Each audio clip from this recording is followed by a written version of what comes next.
Olá, seja bem-vindo a mais um vídeo da nossa série de estudos sobre cosmovisão cristã. E nessa oportunidade nós vamos então nos dedicar a estudar a temática sobre a cosmovisão cristã e a redenção. Fique comigo e nos próximos minutos nós vamos explorar um pouquinho melhor essa temática.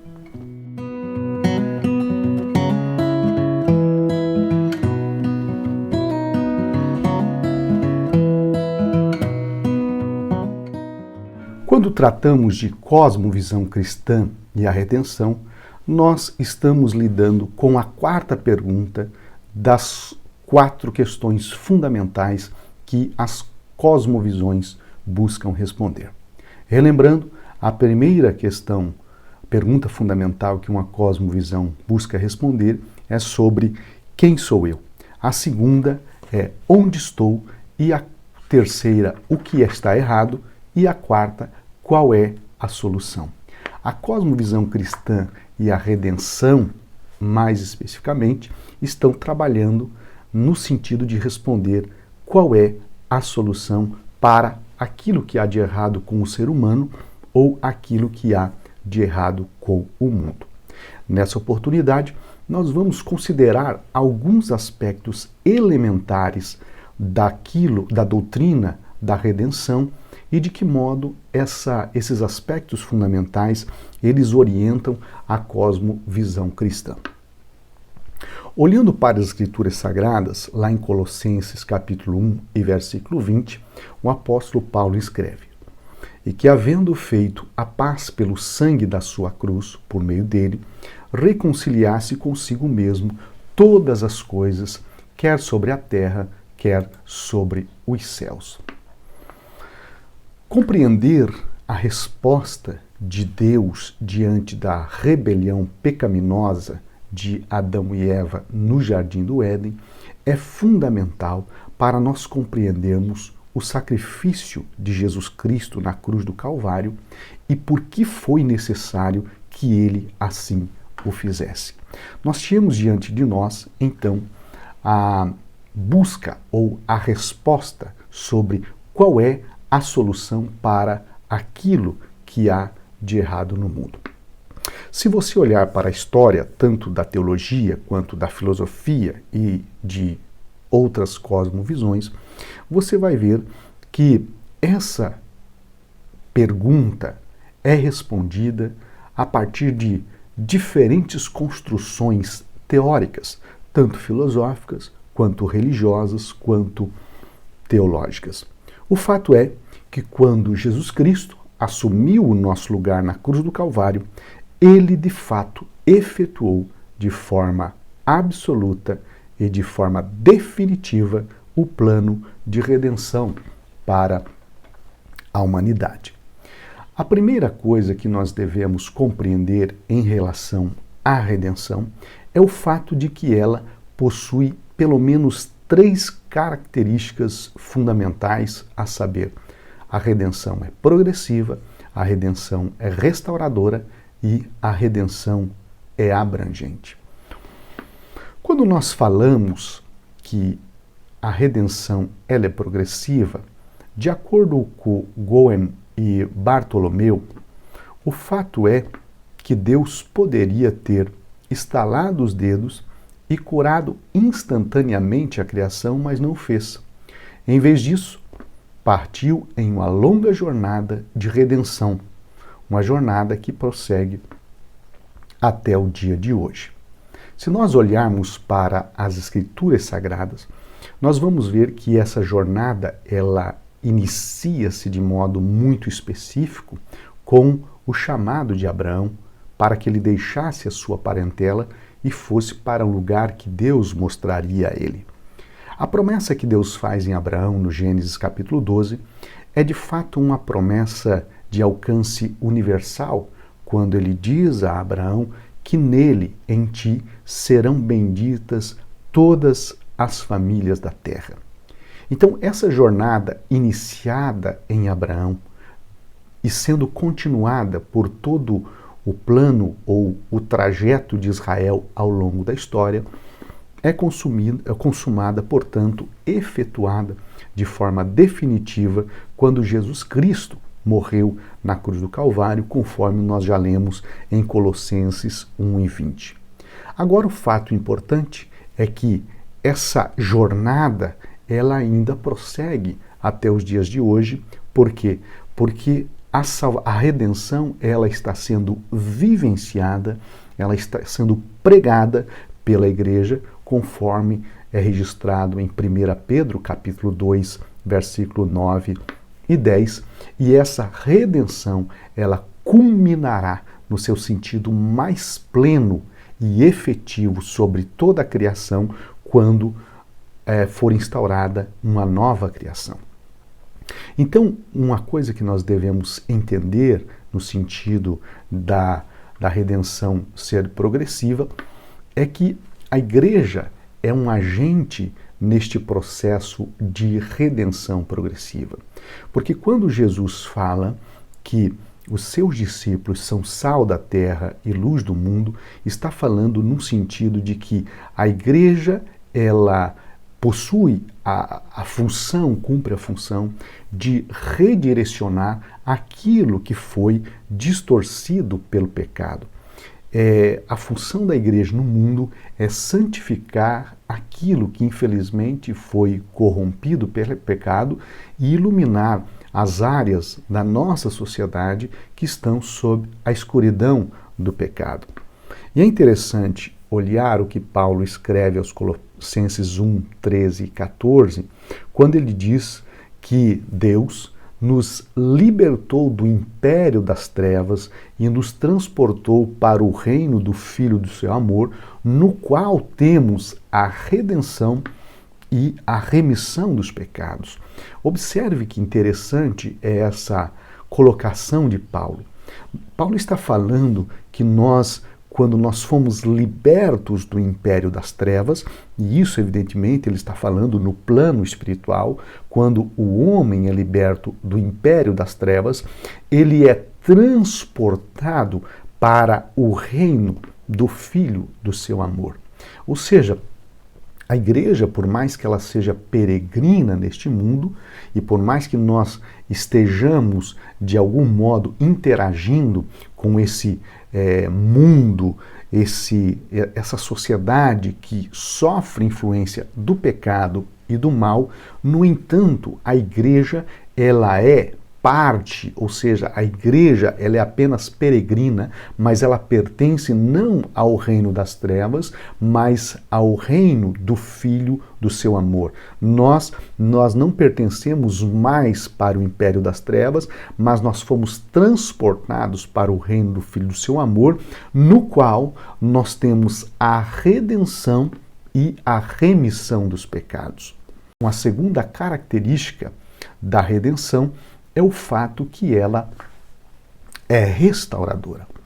Quando nós olhamos para o Gênesis no capítulo 1 e também o capítulo 2, nós vamos ver, principalmente em Gênesis 1 e 31, que a Bíblia afirma que viu Deus tudo quanto fizera e eis que era muito bom.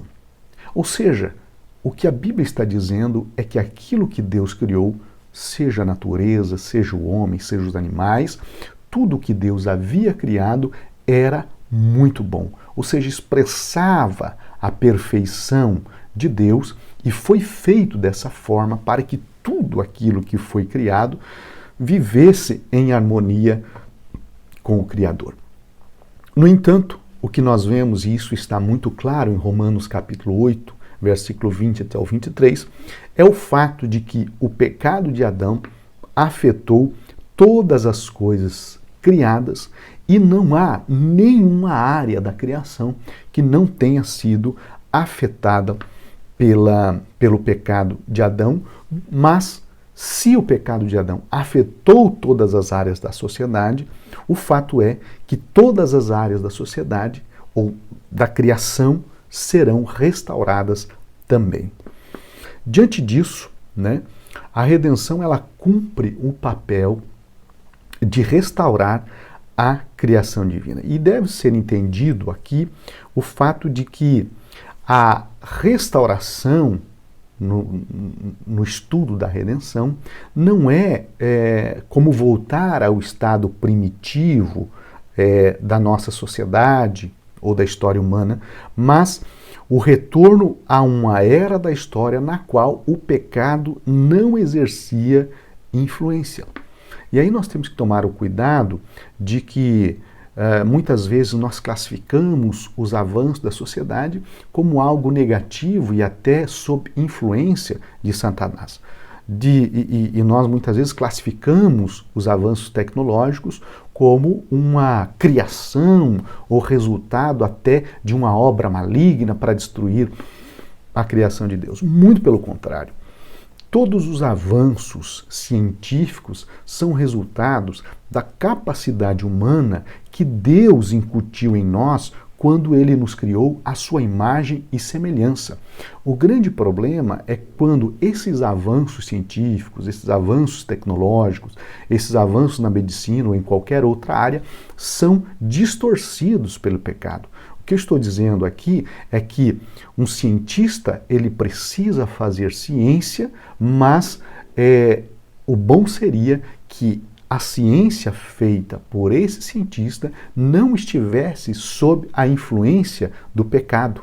O grande problema é quando aquilo que o ser humano faz, seja em qualquer área da sua vida, esteja sob a influência do pecado. Quando nós falamos de redenção, e que a redenção é restauradora, é no sentido de que ela é capaz de restaurar todas as áreas da nossa vida.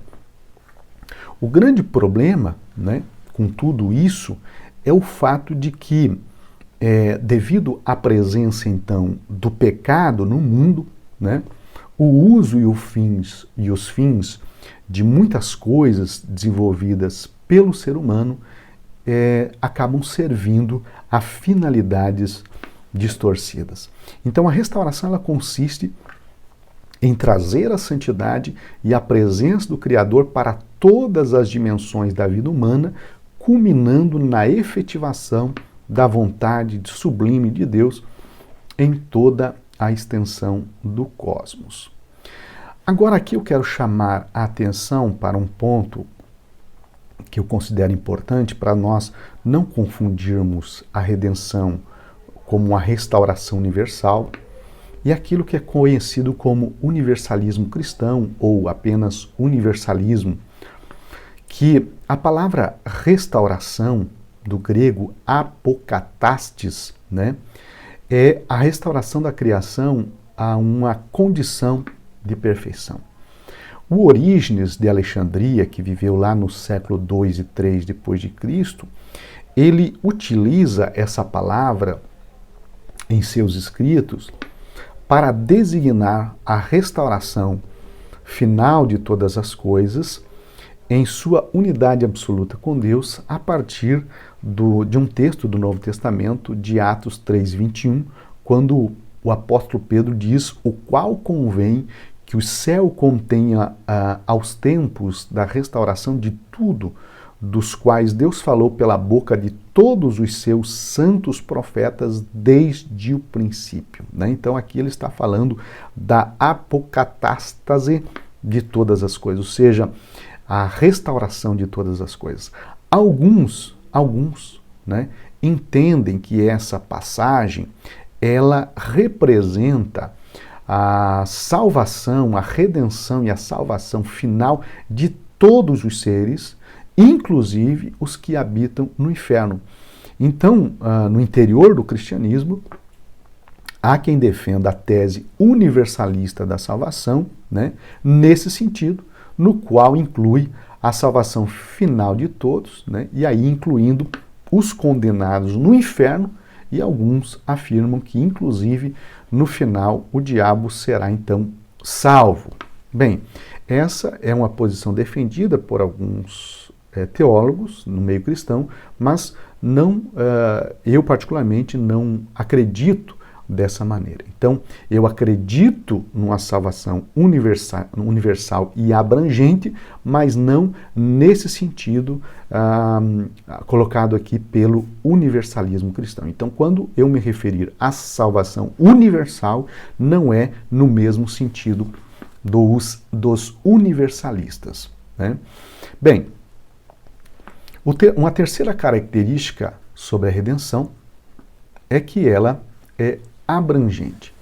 Então, o texto de Colossenses 1:20, ele diz, como nós lemos no começo, e que havendo feito a paz pelo sangue da sua cruz, por meio dele, reconciliasse consigo mesmo todas as coisas, quer sobre a terra, quer sobre os céus.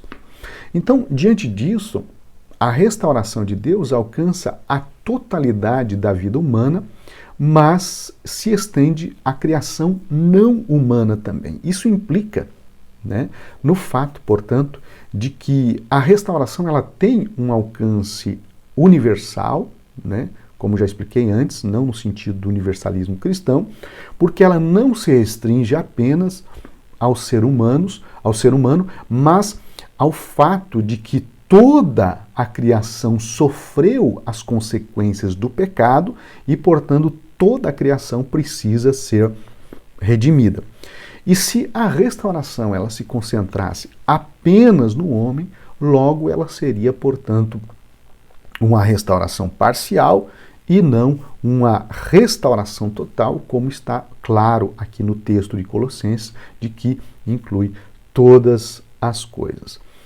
Efésios, capítulo 1, versículo 9 e 10, o apóstolo Paulo, ele diz, desvendando-nos o mistério da sua vontade, segundo o seu beneplácito, que propusera em Cristo de fazer convergir nele, na dispensação da plenitude dos tempos, todas as coisas, tanto as do céu como as da terra.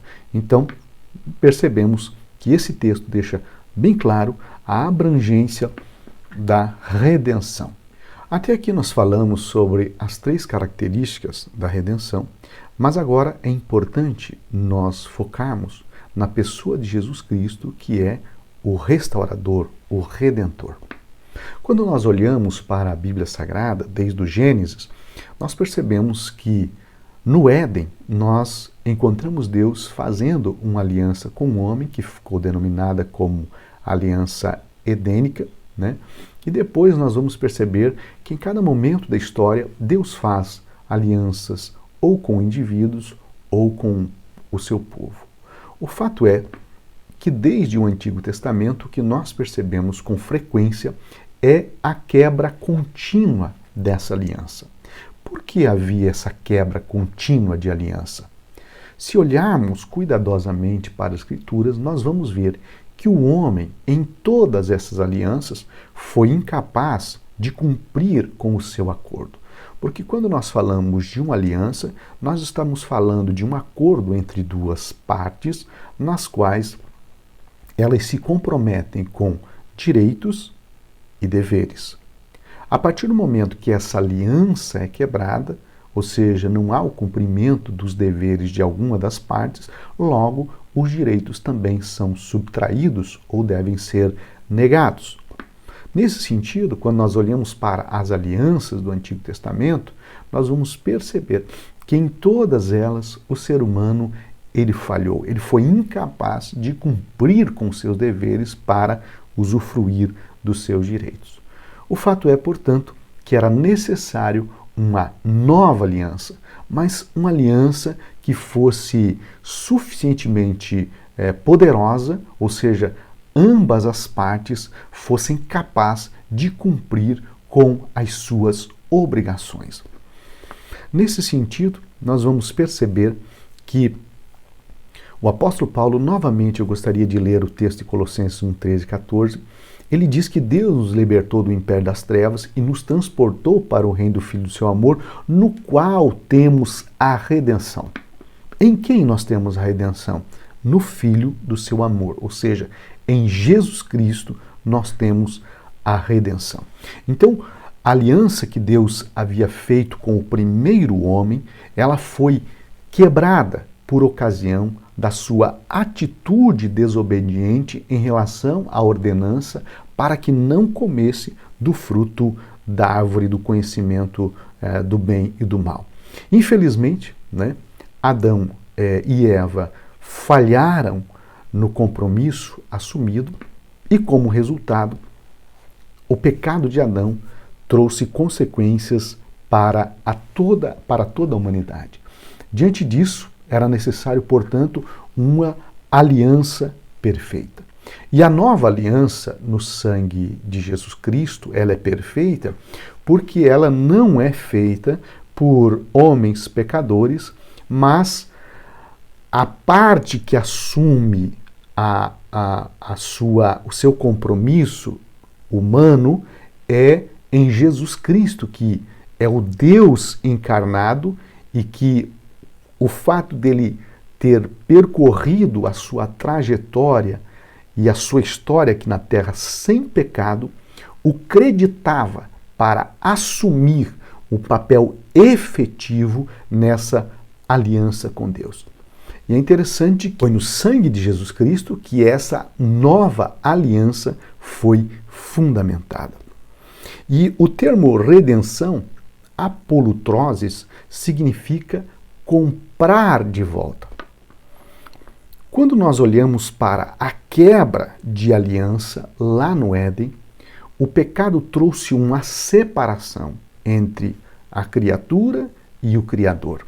Infelizmente, o pecado fez com que o homem passasse a pertencer ao reino das trevas, como Paulo deixa muito claro isso, mas pela redenção em Cristo, pela remissão dos nossos pecados, nós fomos transportados para o reino do Filho do seu amor.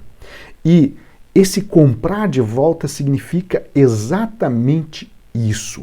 O fato de que, em algum momento, o ser humano pertenceu exclusivamente a Deus, mas o pecado o tornou escravo do reino das trevas, e era necessário que o homem fosse comprado dessa escravidão para ser, então, transportado para o reino do Filho do seu amor.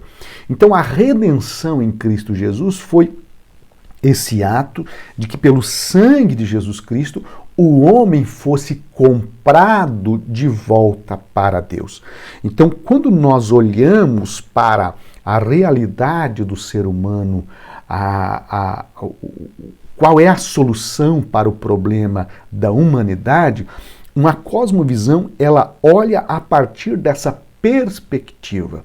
Ou seja, enquanto o homem ele estiver sujeito ao domínio do reino das trevas, a sua vida será de escravidão espiritual, não necessariamente uma escravidão física, né, de estar preso a um domínio físico, muito embora o domínio espiritual tenha implicações sobre o mundo material, mas é um domínio que transcende a materialidade e adentra o reino espiritual. Então, o homem afastado de Deus, mesmo sendo de Deus por direito, o fato é que ele está sob o domínio, sob a influência de Satanás e, portanto, a única solução para esse problema é o homem crer em Cristo Jesus para que os efeitos da redenção em Cristo se apliquem a ele seja alcançado, redimido, remido dos seus pecados e transportado, portanto, para o reino do Filho do amor de Deus, Jesus Cristo. Ou seja, a redenção é esse comprar de volta, readquirir aquilo que um dia foi seu. Só que o fato é que não há dinheiro no mundo que possa pagar a salvação de alguém. E isso é maravilhoso. Não há sacrifício humano capaz de atrair o favor de Deus.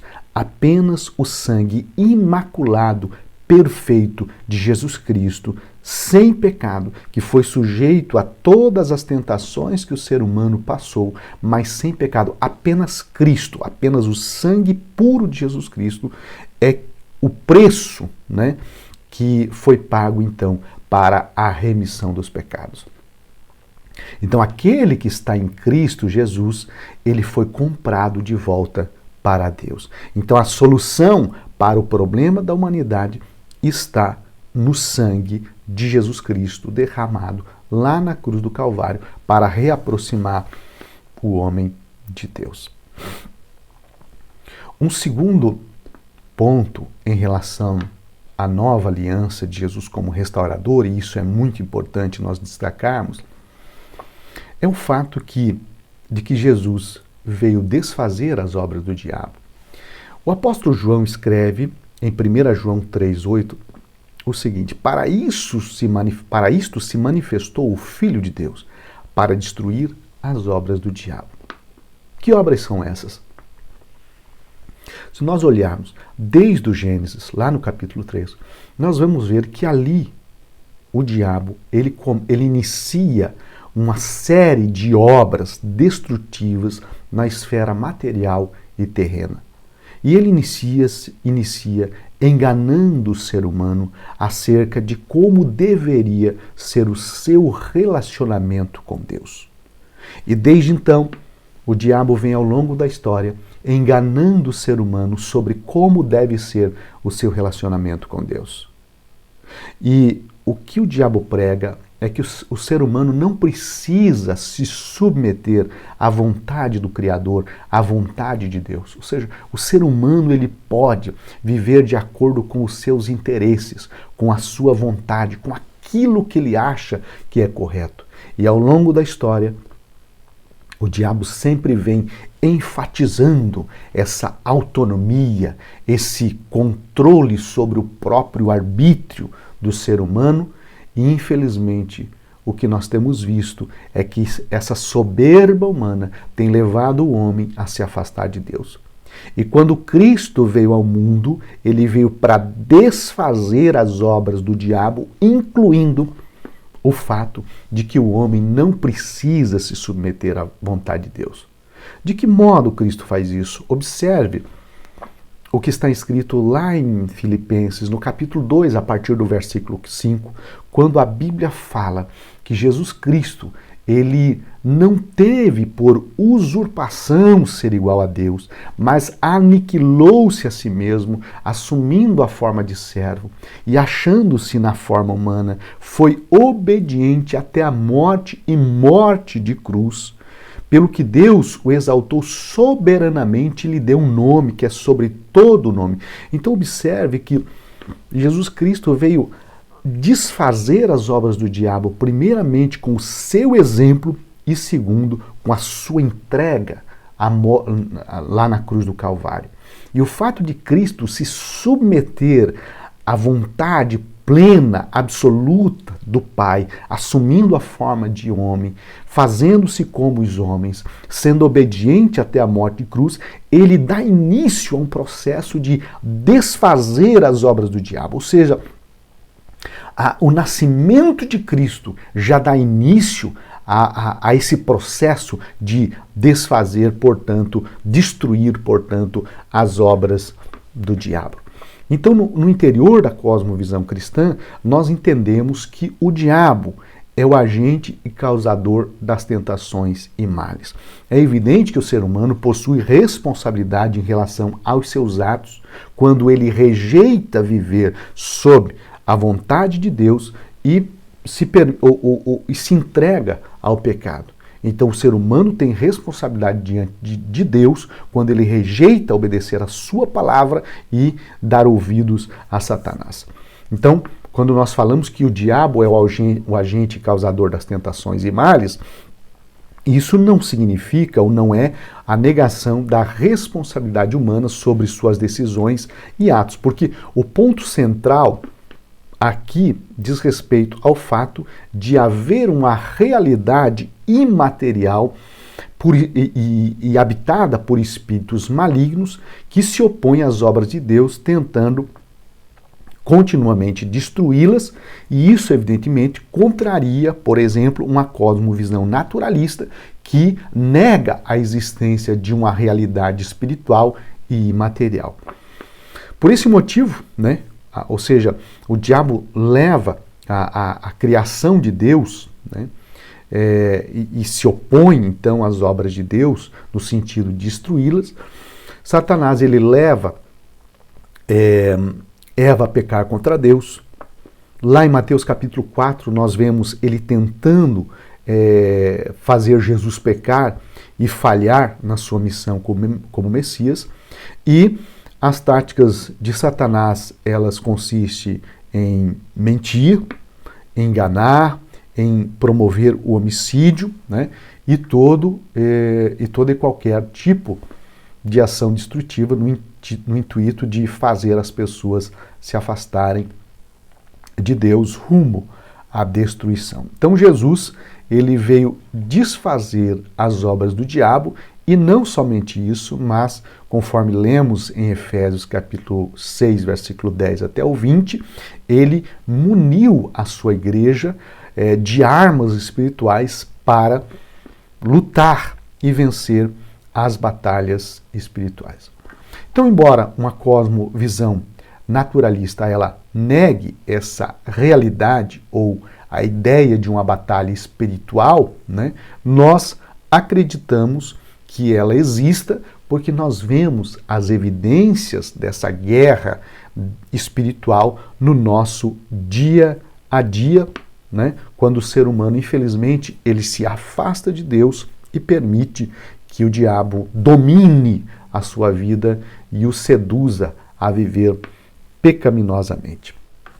Para finalizar a temática da cosmovisão cristã e a redenção, não poderíamos deixar de falar que a igreja, o cristão, precisa viver em novidade de vida. Nós fomos chamados para viver uma vida nova e diferente. Quando nós falamos, então, da cosmovisão cristã e a redenção, nós estamos falando de um processo no qual os nossos olhos abertos, os nossos olhos espirituais são abertos para que nós tenhamos uma compreensão diferente daquilo que acontece no mundo. Então, uma cosmovisão cristã, ela se assenta ou ela se pauta nessa verdade cristã que é a redenção.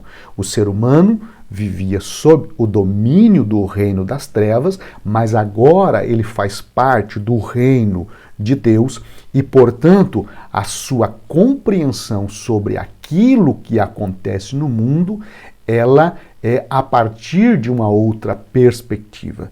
É como se nós estivéssemos em um quarto escuro, que tateássemos as coisas para saber onde nós estávamos e nós fôssemos transportados para um quarto aonde houvesse uma luz, e agora não é mais necessário nós tatearmos as coisas para nós sabermos o que há naquele quarto ou quais os cuidados que eu preciso tomar. Agora, o cristão, quando ele é transportado para o reino de Jesus Cristo, os seus olhos espirituais são abertos e ele consegue olhar para a vida, para aquilo que acontece no mundo a partir de uma perspectiva diferente e iluminada pelo Espírito Santo. Então, quando nós falamos em novidade de vida, nós estamos falando que essa vida nova deve ser no sentido de nós continuarmos a missão, nós continuarmos a pregação e viver a redenção, a restauração em nosso dia a dia. Então aqui nós estamos falando do impacto da redenção e o papel de Jesus Cristo no processo de restauração da criação. Então, viver segundo uma cosmovisão cristã implica em vivenciar na prática os ensinamentos de Cristo e imitá-lo, dando continuidade à obra de restauração iniciada por ele. Se não fosse assim, o Senhor Jesus não teria dito aos seus discípulos, lá em Mateus capítulo 28, versículo 19 e 20, Ide, portanto, fazei discípulos de todas as nações, batizando-as em nome do Pai e do Filho e do Espírito Santo, ensinando-as a guardar todas as coisas que vos tenho ordenado. Isso significa dizer, de acordo com o Gowan e o Bartolomeu, que a questão urgente é como a igreja pode viver fielmente sob a autoridade abrangente da palavra de Deus, corporificando a restauração divina todo abrangente e, ao mesmo tempo, viver inserida em culturas controladas por outros poderes e cosmovisões que abarcam todas as vidas. Então, observe aqui que nós temos que viver a nossa vida espiritual no mundo material. Nós temos que viver o reino de Deus em sua plenitude, mesmo em um mundo que nós sabemos que é influenciado pelo reino das trevas e muitas pessoas, infelizmente, são dominadas pelas crenças, pelos valores, pelos ideais e ideias de um mundo ainda caído, de um mundo sob a influência do pecado. Então, a igreja, ela não pode se desviar do propósito para o qual ela foi chamada.